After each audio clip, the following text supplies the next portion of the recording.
मुसाफिर किस्त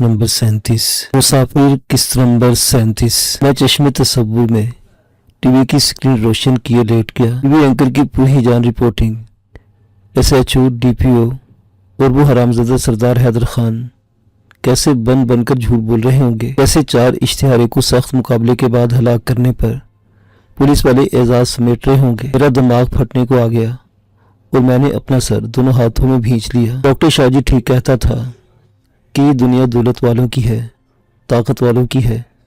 सच को झूठ, झूठ को सच, रात को दिन और दिन को रात बनाने वाले कमज़ोरों और गरीबों की किस्मतों से खेलते हैं और इनके खून से शराब कशीद करके अपने भेड़िए जैसे मुंह में उंडेल लेते हैं। रह रह कर चाचा और चाची की याद ने दिल का घेराव किया। मैं जानता था कि इनका कोई कसूर नहीं था, मगर अंदरनाक मौत इनका मुकद्दर बन गई।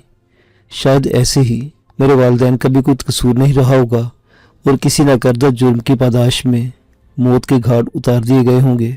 रात ढल गई, सुबह हो गई। पिया ने कहा था कि सुबह होकर ही रहती है। सुबह की दहलीज पर जाकर इंसान ही ठहर जाए तो क्या होता है, ये जिसने बताया नहीं था। मैं बेदार होकर टीवी लाउंज में आया। दोनों लड़कियों ने जाकर किचन अपनी तहवील में ले लिया था। चूँकि नूरपुर में सुई गैस नहीं पहुंची थी और दोनों के लिए नई चीज़ थी, इसलिए दोनों गैर मामूली इन्हमाक से फौजी अख्तर से चूल्हा और मेंटल चलाना सीख रही थी। मैं दरवाजे में खड़ा होकर इन्हें देखने लगा।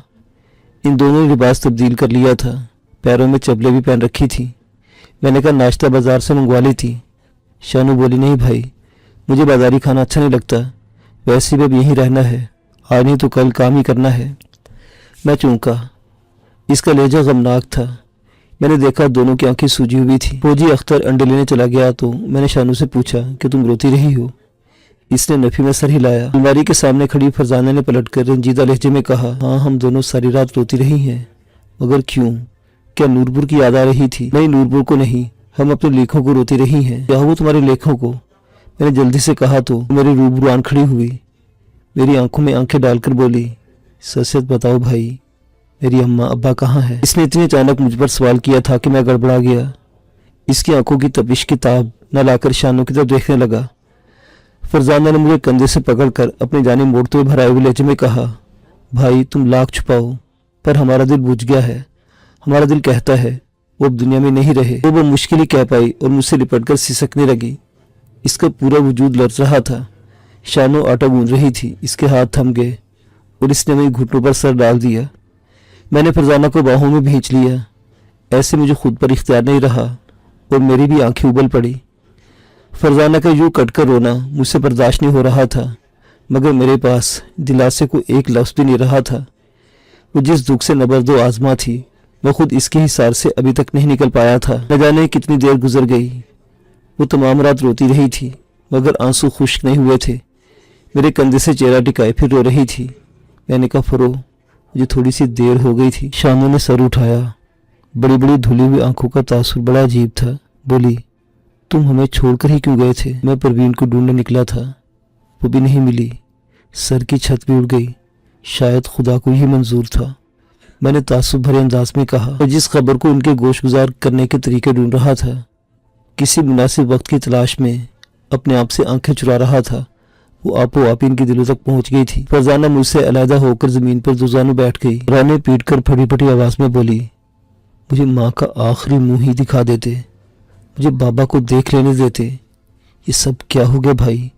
हम तो जीते जी मर गए, सब कुछ बर्बाद हो गया। मैं उल्टे कदमों किचन से निकल आया। इनसे कुछ कहना बेसूद था। वो इस वक्त दुख की उस नहज पर खड़ी थी जहाँ पर कोई सदा कानों में नहीं पड़ती, कोई समझावा या बहलावा जहन की परतों पर नहीं ठहरता। मैंने ड्राइंग रूम के बाहर रखे मिट्टी के बड़े बड़े गमलों में सर उठाए। सुबह को खुश आमदीद कहते पौधों में खुद को उलझा लिया। पौधे रोशनी को अपनी मंजिल बनाकर इसकी तरफ बढ़ते हैं। ऐसे इंसान की जिंदगी की तरफ हाथ बढ़ता है। कुछ देर तक किचन से रोने की आवाज़ें फूटती रहीं, फिर शायद इन्हें करार आ गया या आंसू की दौलत ने भी इनका साथ छोड़ दिया। एक अरसा के बाद मैंने अपनी चेतजात बहनों को हाथ का पका हुआ पराठा खाया। पहला सा जायका नहीं था। इसकी वजह भी समझ में आ गई। ना वो गंदम, ना वो देसी घी और ना ही लकड़ियों की आग का सेंक। हाथ जायका नहीं, अपनायत का एहसास छोड़ते हैं। नाश्ते से फारिग होने के बाद मौजू को एक खिलौने में उलझा कर मैं दोनों को अपने कमरे में ले आया। तीनों बेड पर बैठ के शानू ने भराई आवाज़ में मुझसे बताया कि सभी पिछले कई दिनों से मेरे लिए बहुत परेशान थे। चाचा चिराग ने इर्द गिर्द से जहाँ तक इसकी रसाई थी ये बहुत तलाश करने की कोशिश की। इसे डेरे पर राख के ढेर में पड़ा हुआ साईं दिलजीत का हड्डियों का अध जला ढांचा भी मिल गया। इस पर या मुझ पर कत्ल न पड़ जाए इस डर से इसने हड्डियों को समेटकर एक गहरे खड्ड में दबा दिया। वो बहुत ज़्यादा परेशान रहने लगा था। एक तरफ परवीन का मामला जूं का तू लटका हुआ था, दूसरी तरफ सरदार हयात खान ने इस पर अपने बेटे की बाजियाबी के लिए दबाव डालना शुरू कर दिया था। इसका वाहिद सहारा मैं था। मैं भी इसकी निगाहों से ओझल हो चुका था। वो घर में कहता रहता था कि शहरे के साथ बख्शू लोहार का पुत्र भी है, जहाँ भी गए हैं दोनों इकट्ठे गए हैं। वो रात को खाना खाकर बड़ी देर तक मेरे कमरे में बैठे जागते रहे और बातें करते रहे, फिर अपने कमरे में सोने के लिए चले गए। निसफ शब का अमल था जब सेन में खटका हुआ। वो जागी। लालटेन की मध्यम रोशनी में बाबा की चारपाई देखी खाली थी। शायद पानी पीने या रफा हाजत के लिए बाहर निकला था, ये सोचकर फिर लेट गई। चलम बाद दरवाज़ा ज़ोरदार आवाज़ के साथ खुला। वो दिल पर हाथ रखकर चारपाई में उठी बैठी। आने वाला बाबा नहीं था, कोई और था। इसके पीछे एक और शख्स दिखाई दिया। वो डर के मारे चीखना ही चाहती थी कि पहले दाखिल होने वाले शख्स ने इसके मुंह पर सख्ती से हाथ रख दिया। इसकी चीख सीने में ही घुट कर रह गई। दूसरे आदमी ने टॉर्च रोशन की। सभी चारपाई पर गया। फिर चरर की आवाज़ सुनाई दी। इसने अम्मा के मुंह पर टेप चिपकाई थी। फिर इसके सर में कोई शय मारी। वो तड़पी और साकित हो गई। इसने अम्मा को उठाया और बाहर निकल गया। चंद लम्हों बाद वापस आया और इसने यही अमल फरजाना के साथ किया। जब इसने मौजू को बेहोश किया तब पता चला कि वो एक बड़े से खंजर का दस्तक कनपटी के करीब किसी खास जगह पर मारता था। शानू दहशत से फटी फटी आंखों से ये खूनी माजरा देखती रही। इसने दो अफराद को देखा था। इसके मुंह पर हाथ रखने वाले खूंखार लहजे में कहा, मैं हाथ हटाने लगा हूँ, अगर तुमने कोई आवाज़ निकाली तो तुम्हारी गर्दन काट दूंगा। शानू ने घबराई नजरों से इसके हाथ को देखा जिसमें बड़ा सा चमकदार खंजर दबा हुआ था। इसकी घिघी बंध गई और वो रवायती अंदाज में खुदा और रसूल के वास्ते देकर मिन्नत समाजत करने लगी। वो झिड़क कर बोला, खामोश रहो वरना। वो खामोश हो गई। इसके बताए हुए के मुताबिक वही शख्स है जिसे मैंने लैंड क्रूजर के फ्रंट व्हील के पास छुपा हुआ देखा था। उसकी खोपड़ी में अपने खामोश पिस्तौल की गोली उतारी थी। वो बता रही थी कि इस शख्स ने इससे मेरे बारे में फिर परवीन के बारे में पूछा था। क्योंकि शानू को इल्म नहीं था इसलिए इसने लाइल्मी का इजहार किया तो इसके मुंह पर जोरदार थप्पड़ पड़ा। वो एक तरफ उलट गई। थप्पड़ मारने वाले ने यही सवाल बार बार घुमा फिरा कर किया। वो कुछ न बता सकी तो इसके मुंह पर भी वही टेप चिपका दी गई। इस खबीस ने इसका ऊपर वाला धड़ अपनी झोली में बड़े अजीब से अंदाज में रख लिया। इसके दाने हाथ में खंजर चमक रहा था जबकि बायां हाथ बड़े मुकरू अंदाज में इससे खेलने लगा। शानू ने चीखना चाहा, अगर टेप की गैर मामूली चिपक ने इसकी आवाज़ बरामद नहीं होने दी, तड़प कर इसकी गोद से निकलने की कोशिश करने लगी तो इसका खंजर वाला हाथ फजा में बुलंद हो गया। इसका साथी कुछ देर के लिए बाहर गया। लौटा तो शानू को काबू किए बैठे शख्स ने पूछा, बुड्ढे ने अंगूठे लगा दिए? इसने जवाब दिया, हाँ। इसने कोई मुजाहमत नहीं की। अब दोनों को बांधकर तेल छिड़क रहे हैं। शानू को एक झटका लगा। इसने खुद को इस जशीम शख्स की ग्रिप से आज़ाद कराने और मुंह पर लगी हुई टेप उतारने की भरपूर कोशिश की, मगर कामयाब नहीं हो पाई। इस कमीने का साथी बाहर से एक बड़ा सा कैन उठा लाया। हंसकर बोला, एक फिल्म ख़त्म हो गई है, दूसरी फिल्म भी ख़त्म करते हैं। तुम इस चिड़िया के साथ थोड़ा और खेल लो, मैं इस दौरान कमरे में तेल छिड़क लूँ। इस लोंडे को भी आखिरी गुस्ल दे दो, लड़की पर तेल ना डालना। शानू के हवास ने बस यहीं तक साथ दिया था। फिर जहन तारीख हो गया। वो फरजाना को पहले ही कहानी तफसील से सुना चुकी थी। वो सिसक कर बोली, मैंने जब गाड़ी में मौजू को अपनी गोद में लिया था, इसके कपड़ों से तेल की बू आ रही थी। तुम्हारा चेहरा देखा तो समझेगी कि अम्मा और अब्बा दुनिया में नहीं रहे। अगर तुम हम तीनों को उठाकर वहां से निकाल सकते हो तो इन्हें क्यों नहीं। तो वो कुछ ताखीर हो गई थी और शाम ढलने लगी थी। घर पहुंचा तो पार्किंग में सुजुकी एफएक्स खड़ी देखी। ड्राइंग रूम का बैरूनी दरवाज़ा खुला हुआ था। मौजू को घर में भेजकर मैं ड्राइंग रूम में घुस गया। पिया जी को सोफे पर बैठा देखा। इसके पहलू में सुर्ख रंग की लंबी दाढ़ी वाला पठान खासा फैलकर बैठा हुआ था। पिया जी के साथ इसकी आमद मेरे लिए हैरानी का बाइस थी। वो हुलिया से इलेक्ट्रॉनिक्स का 2 नंबर घरेलू सामान बेचने वाला तो लग रहा था। ये लोग गली गली गांव घूम फिर कर अशिया बेचते थे। इनके ट्रेडमार्क इनकी मोबाइल दुकान और 3 गुना नेक था जो लेन देन के दौरान कम होता जाता था। इसकी 2 जुज़ भी मोबाइल दुकान फर्श पर ढेर थी। मैंने ताज्जुब से उसे देखा। ख्याल आया कि शायद लड़के ने कुछ खरीदना हो और पैसे न होने के सबब पठान को ड्राइंग रूम में बिठा दिया हो, या पिया ने कुछ खरीदना हो और इसे यहाँ घेर लाया हो। मैं अंदरूनी दरवाजे की तरफ बढ़ा तो इसे मुझे मुखातिब किया, वो एक खोचे का बच्चा इधर आओ। मखसूस टोपी और इसमें से निकली हुई सुर्ख लटें, सुर्ख दाढ़ी मूछें और ढीला ढाला अखबानी लिबास जिस पर 8 गज की चूनों वाली पगड़ी छाई हुई थी। पठानों का रवायती टूटा फूटा लहजा, मगर इसकी आवाज़ ने मुझे चुका दिया। मैं पलटा, इसके करीब आ गया। जैसे इसकी आवाज़ मुझे आशना लगी थी, ऐसे इसकी शक्ल भी मुझे आशना महसूस हुई। मैंने जब गौर से देखा तो बेइख्तियार मेरे लबों पर मुस्कुराहट तैर गई। अफगानी गेटअप में खाला था, जो एक आंख मखसूस अंदाज में दबाकर मुस्कुरा रहा था। वो स्वांग भरने में कामयाब रहा था, क्योंकि इसके बहरूप ने मुझ जैसे करीबी शख्स की नज़र को भी धोखा दे दिया था। मेरे लबों से बेसाख्ता निकला, ओए बख्शू लोहार के पुत्र, ये तुम क्या बने बैठे हो? वो बोला, नूरपुर में सारा दिन इसी हुलिये में गुजार कर आया हूँ, कोई माई का लाल पहचान नहीं पाया। इसने सच कहा था। मैंने तो उसी फिर नजर से देखा, फिर पिया जो कि देखा और कहा, ये पिया का कमाल होगा हैं। पिया मुस्कुराया, हाँ, इस जैसे और भी कई हुनर मैंने सीन रखे हैं। मेरी शाह ने तुम्हारी ट्रेनिंग भी मेरी जिम्मा लगा रखी है। घर के भिगड़ों से निकलोगे तो मेरी शागिर्दी में आओगे, एकदम फर्स्ट क्लास मास्टर बना दूंगा तुम्हें, फिक्र ना करो। इसी दौरान फौजी अख्तर ने चाय सर्व कर दी। पिया जी से कोई तबादला अहवाल किया और फिर ड्राइंग रूम से चला गया। मैं हैरानी से बार बार खाले को देख रहा था। इसके बावजूद कि इसका रंग गोरा नहीं था, वो पठानी लग रहा था। दाढ़ी बिल्कुल असली मालूम हो रही थी। खाला बोला, अब क्या नजर लगाने का इरादा है? मैंने फर्त इस्तेजाब से बोला, यार तुम्हें देखकर यकीन नहीं आ रहा। जब मैंने आईने में अपने आप को देखा तो मुझे भी हैरानी हुई थी। वो तमाम दिन नूरपुर में गुजार आया था। मुझे ये बहरूप गैर जरूरी महसूस हुआ, क्योंकि वो तो बिला रोक टोक नूरपुर जा सकता था। इसे किसी ने ना देखा था, न इस पर किसी ने उस रात की वारदात में शमूलियत का इल्ज़ाम आयद किया था।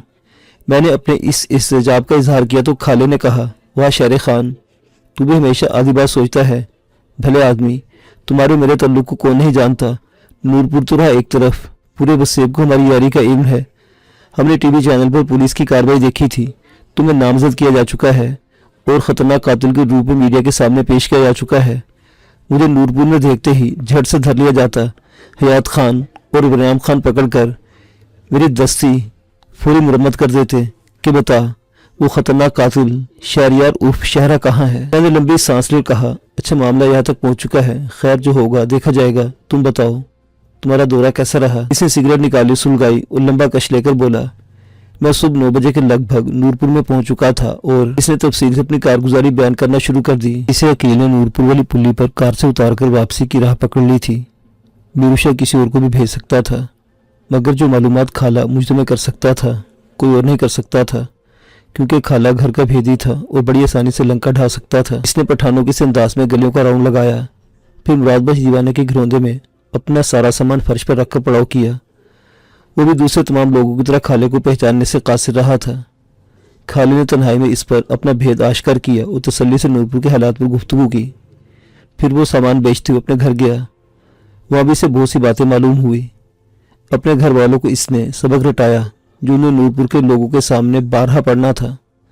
खाले को अपने घर के बाद भी कई जगहों पर जाना था, गया और अपना काम निपटा कर लौटा। इससे हासिल होने वाली मालूमात ने जहाँ मुझे गहरी सोचों में गर्का कर दिया, वहाँ कुछ हौसला अफजा क्यों भी दिए। नूरपुर के लोग मुझे मजलूम समझते थे। तकरीबन सभी को इल्म हो चुका था कि मेरे घर पर हमला करने वाले वही 4 इश्तिहारी डाकू थे, जिनमें से 2 की लाशें मज़ार के अहाते में मिली थी, जबकि 2 के जले हुए ढांचे कमरे में से पुलिस को दस्तयाब हुए थे। लोगों ने अज खुद ये अंदाज़ा कायम कर लिया था कि मैं ऐन वक्त पर वहाँ पहुँच गया था और अपनी बहन और भाई को निकाल कर ले गया। इन्हें यह भी शुबा था कि मेरे साथ खाला भी जीप में मौजूद था। और जब मैंने काले बुजदार को बुलाकर रास्ता छोड़ने का कहा था, मगर किसी ने ये बात पुलिस के कानों तक नहीं पहुंचाई थी। चूंकि सरदार हयात खान और बरियाम खान पुलिस पार्टी के साथ थे, इसलिए चंद खास लोगों के सिवा किसी को भी पुलिस तक रसाई लेने नहीं देते थे। वक्त खान ने इस तमाम कार्रवाई में कोई दखल नहीं दिया था। सरदार हयात खान के दायरे पर 2 पुलिस कांस्टेबल तमाम दिन मौजूद रहे थे। वो इस ताक में थे कि शहरियार नजर आए तो इसे दबोच ले। चचा की जायदाद हासिल करने के लिए 2 अफराद के कत्ल और 3 अफराद के अगवा का मुकदमा थाना चौक कुरैशी में दर्ज किया गया था और मुझे इसमें नामजद मुजरिम ठहराया गया था। कुछ अर्सा बाद इसी थाने की सिफारिश पर मुझे इश्तिहारी मुजरिम करार दिया जाना था, जबकि कानून पुलिस फाइल पढ़ने के बाद یک طرفہ طور پر میرے سر کی قیمت مقرر کر دیتا۔ یہ بھی خبر ملی تھی کہ شیخو پورہ سے سائیں دلجیت کا خاص مرید نورن آغا مزار پر آ گیا تھا اور اس نے سائیں دلجیت کے حکم سے گدی سنبھال لی تھی۔ ایک نیا سلسلہ چل نکلا تھا۔ اس نے آتے ہی مشہور کر دیا تھا کہ سائیں کو شیخو پورہ کے چند مریدوں نے جو حج کی سعادت حاصل کرنے گئے تھے حرمین شریفان میں مناسک حج کی ادائیگی میں مشغول دیکھا تھا۔ انہوں نے وہاں سائیں دلجیت کی قدم بوسی کی تھی اور یہ پیغام لائے تھے کہ سائیں جی طویل عرصہ کے بعد وطن لوٹیں گے، تب تک نورن آغا اس کی گدی سنبھالے گا۔ خالے کے منہ سے کہانی سن کر میرے لبوں پر نفری مسکراہٹ تیر گئی۔ معصوم دیہاتیوں کے معتقدانہ مزاج سے کھیلنے والے بہت چالاک اور زیرک لوگ تھے جنہوں نے یہ عجیب شوشہ چھوڑا تھا۔ سادہ لوگ اس جھوٹی کہانی پر ایمان لا کر مزار پر جانے لگے تھے اور مزار کی آمدنی میں پہلے سے بھی زیادہ اضافہ ہو گیا تھا۔ بخت خان آتش زدگی کے اگلے دن ہی غزالہ اس کی ماں کو اپنی حویلی میں لے گیا تھا۔ اس کے خیال میں ان کا اب اس گھر میں رہنا کسی نئی لرزہ خیز واردات کا سبب بن سکتا تھا۔ بخت خان ملنے جلنے والوں سے بے دھڑک کہتا تھا کہ یہ سارا کیا دھرا سردار حیدر خان کے گرگوں کا ہے۔ اس کی طرفداری محض زبانی کلامی تھی۔ عملی طور پر اس نے میری عدم موجودگی میں نہ تو مجھے قانونی طور پر کوئی تحفظ فراہم کیا اور نہ ہی میری کوئی ٹھوس اعانت کی تھی۔ یہ خبر افسوسناک تھی کہ ڈاکٹر شاہ جی کا نورپور سے کسی اور سینٹر میں تبادلہ ہو چکا تھا۔ اس کی جگہ پر ابھی کوئی میڈیکل آفیسر نہیں آیا تھا۔ ڈاکٹر کی کوٹھی خالی پڑی تھی۔ دیوانے کے علاوہ کوئی نہیں جانتا تھا کہ ڈاکٹر شاہ جی نے اپنا تبادلہ خود کرایا تھا اور اس کا تبادلہ انٹر ڈسٹرکٹ ہوا تھا، اب کسی اور ضلع میں تھا۔ کہاں یہ کوئی نہیں جانتا تھا۔ یہ جاننا کوئی مشکل نہیں تھا۔ مظفر گڑھ کے ڈی ایچ او آفس کے کسی اہلکار کو 4 نوٹ دے کر پوچھا جا سکتا تھا کہ اب وہ کس ضلع کے کس بنیادی مرکز صحت میں ڈیوٹی سر انجام دے رہا ہے۔ اس نے وہاں سے نکلنا کیوں بہتر خیال کیا؟ اس پر محض قیاس آرائیاں ہی کی جا سکتی تھی۔ غالب اندازہ یہی تھا کہ اس نے نورپور میں پیش آنے والے حالات کو دیکھ کر وہاں سے رخصت ہونے میں آفت سمجھی ہوگی۔ امیر نواز ابھی تک نہیں لوٹا تھا۔ سردار حیات خان سمیت پورے گاؤں نے اپنے تئیں یہ طے کر لیا تھا کہ وہ اور پروین دونوں ملی بھگت سے گاؤں سے فرار ہوئے تھے اور انہوں نے شہر جا کر شادی کر لی تھی۔ اب والدین کے ڈر سے دونوں نے واپس آنے کا تہیہ کر لیا تھا۔ حیات خان کو اپنی ویگن کے لیے ڈرائیور مل گیا تھا، مگر شہریار تک پہنچنے کے لیے اسے خالے کی تلاش تھی۔ اس نے بخشو لوہار سے سختی سے خالے کے بارے میں پوچھا تھا، مگر بخشو نے حلف دے کر گلو خلاصی کروا لی تھی۔ ایک اور خانزادہ سردار یارن خان بھی نورپور پہنچ گیا تھا۔ وہ اس مرتبہ 3 ماہ تک گاؤں میں رہنے کے ارادے سے آیا تھا۔ حسب معمول اس کے ساتھ گھر کا کوئی فرد نہیں آیا تھا۔ 2 گن مین اور ایک خدمتگار اس کے ساتھ تھے۔ ہر مرتبہ یہی لوگ ہوتے تھے۔ یہاں موجود 2 نوکروں کے ساتھ مل کر اپنے خان کی خدمت کیا کرتے تھے۔ خالے نے اس کی ایک جھلک دیکھی تھی۔ وہ پہلے کی طرح چاقو چوبند اور پرکشش تھا۔ اس پر ماہو سال کی گرد نہیں پڑی تھی۔ یہ امر خالے کے لیے باعث سے حیرت تھا۔ خالے نے بڑی محنت کی تھی، خطرہ مول لے کر بہت کارآمد معلومات اکٹھی کی تھی۔ جب وہ خاموش ہوا تو میں نے پوچھا، دیوانے نے میرے بارے میں پوچھا تھا تو کیا وہ تمہیں بھول سکتا ہے جو اسے مجھے پہچانا؟ سب سے پہلے یہی سوال کیا تھا اس نے، خالے نے کہا۔ وہ بڑا دکھی ہو رہا تھا۔ اس نے جمعہ کے دن ملتان آنے کا وعدہ کیا تو میں نے اسے قلعہ کوہنا پر 3 بجے کا ٹائم دیا۔ وہ تو یہ بھی کہہ رہا تھا کہ شہرے کو بولنا، میری یا میرے خون کی ضرورت ہو تو بتانا، جان ہتھیلی پر رکھ کر آؤں گا اور یار کے قدموں میں نچوڑ کر رکھ دوں گا۔ میری چھاتی پھیل گئی، دل کو عجیب طمانینت اور احساس تفاخر کا احساس ہوا۔ میں نے کہا، اللہ اسے سلامت رکھے۔ میری قسمت میں تو اب شاید نورپور میں رہنا لکھا ہی نہیں۔ دانا پانی وہاں سے اٹھ گیا۔ مگر خالے، میں نے کبھی ایسا نہیں سوچا تھا۔ اس نے میرے کندھے پر عادتاً ہاتھ مارا، بولا، مرد کبھی ایسی مشکل کے سامنے ہتھیار نہیں ڈالتا۔